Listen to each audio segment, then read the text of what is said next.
അമൂല്യമായ ഔഷധ സസ്യങ്ങളും ശുദ്ധമായ വെളിച്ചെണ്ണയും ചേർത്ത് നിർമ്മിക്കുന്ന ക്ഷേമ ആയുർവേദിക് ഹെയർ ഓയിൽ മുടി വളരാൻ സഹായിക്കുന്നു, മുടി കൊഴിച്ചിൽ തടയുന്നു, താരനെ അകറ്റുന്നു. ക്ഷേമ ആയുർവേദിക് ഹെയർ ഓയിൽ. കീച്ചേരിപ്പടി നിരപ്പ് റോഡിൽ കുടിവെള്ള പൈപ്പ് പൊട്ടുന്നത് തുടർക്കഥയാകുന്നു. കഴിഞ്ഞ 4 മാസത്തിനിടെ 8 തവണയാണ് ജലവിതരണ പൈപ്പ് പൊട്ടി ജലം പാഴായത്. ജലവിതരണം തടസ്സപ്പെട്ടതോടെ പ്രതിഷേധവുമായി പ്രദേശവാസികൾ രംഗത്ത്. നിരപ്പ് റോഡിൽ പൈപ്പ് പൊട്ടൽ തുടരുന്നു. കഴിഞ്ഞ 4 മാസത്തിനിടെ 8 തവണയാണ് കീച്ചേരിപ്പടി നിരപ്പ് റോഡിൽ സിവിൽ സപ്ലൈസ് ഗോഡൌണിന് സമീപം ജലവിതരണ കുഴൽ പൊട്ടി ജലം പാഴായത്.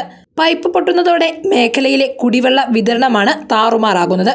കീച്ചേരിപ്പടി, നിരപ്പ്, ആസാദ് റോഡ്, ഇലാഹിയ തുടങ്ങിയ ജനവാസ കേന്ദ്രങ്ങളിലേക്കുള്ള കുടിവെള്ള വിതരണമാണ് നിരന്തരം തടസ്സപ്പെടുന്നത്.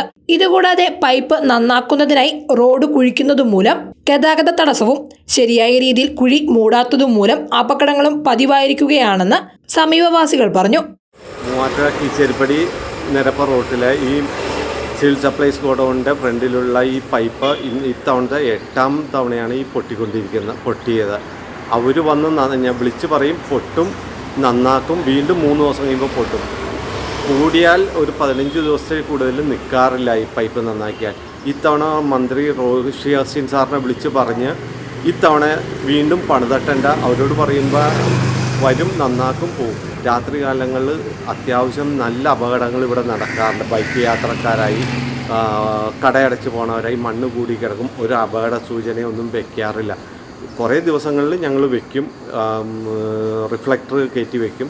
അല്ലാത്തപ്പോൾ റിഫ്ലക്ടർ മാറ്റി കഴിയുമ്പോൾ ആൾക്കാർ വണ്ടി കയറി അല്ലാതെയുമായിട്ട് ഇത് അപകടങ്ങൾ സ്ഥിരമായി പതിവാണ്. കാലപ്പഴക്കമുള്ള ജലവിതരണ കുഴലുകൾ മാറ്റി സ്ഥാപിക്കണമെന്ന ആവശ്യത്തിന് വർഷങ്ങളുടെ പഴക്കമുണ്ട്. 10 വർഷം മുമ്പ് നഗരത്തിലെ കുടിവെള്ള കുഴലുകൾ മാറ്റി സ്ഥാപിക്കാൻ 17 കോടി രൂപയുടെ പദ്ധതി കൊണ്ടുവന്നെങ്കിലും നടപടി ഉണ്ടായില്ല. കാലഹരണപ്പെട്ട ജലവിതരണ കുഴലുകളും പൊട്ടിയ ഭാഗം നന്നാക്കിയതിനു ശേഷം ശരിയായി മൂടാത്തതുമാണ് അടിക്കടി പൈപ്പുകൾ പൊട്ടാൻ കാരണം. ഈ ഭാഗത്ത് കുഴികൾ മൂടി ടാറിംഗ് പൂർത്തിയാക്കിയതിന്റെ 2ാം ദിവസമാണ് വീണ്ടും റോഡ് വെട്ടിപ്പൊളിച്ചിരിക്കുന്നത് എന്നതും ജനങ്ങളുടെ പ്രതിഷേധത്തിന് കാരണമായിട്ടുണ്ട്. News desk, Muvattupuzha news. എന്റെ കാഴ്ചയ്ക്ക് ചില ബുദ്ധിമുട്ടുകൾ അനുഭവപ്പെടാൻ തുടങ്ങിയത് ഈയിടെയാ. ആദ്യം ടെൻഷനായി. മകളാ പറഞ്ഞത് അഹല്യയിൽ പോകാൻ. അഹല്യയ്ക്ക് 30 വർഷത്തെ പാരമ്പര്യവും വിശ്വസ്തതയുമുണ്ട്. അഹല്യയിലെ വിദഗ്ധരായ ഡോക്ടർമാരുടെ ചികിത്സ കൊണ്ട് എനിക്ക് എന്റെ കാഴ്ചശക്തി പൂർണ്ണമായും തിരിച്ചു കിട്ടി. ഇപ്പൊ എനിക്ക് ഈസിയായി വായിക്കാം. നേത്ര സംരക്ഷണത്തിന് നമ്മുടെ Ahalya. Ahalya foundation eye hospital, കേരളത്തിൽ എല്ലായിടത്തും.